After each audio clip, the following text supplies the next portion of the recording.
হ্যাঁ, তারা গাঁজা খাওয়ার কথা স্বীকার করে এবং তারা আমাদের কাছে মাপ চায়। তখন আমরা তাদেরকে শাস্তিমূলক তাদের কাছে কোনো মাদকদ্রব্য না পায় তাদেরকে আমরা রেখে চলে আসি। ওই মুহূর্তে তারা তাদের এলাকার কিছু সন্ত্রাসী ছেলে এবং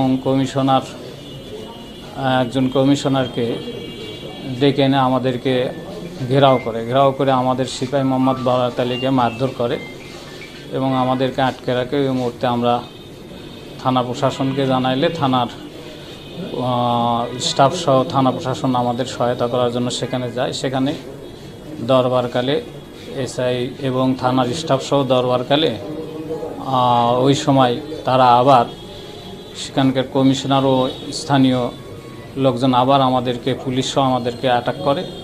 ওই মুহূর্তে তখন আমরা ওই সময় পুলিশ প্রশাসন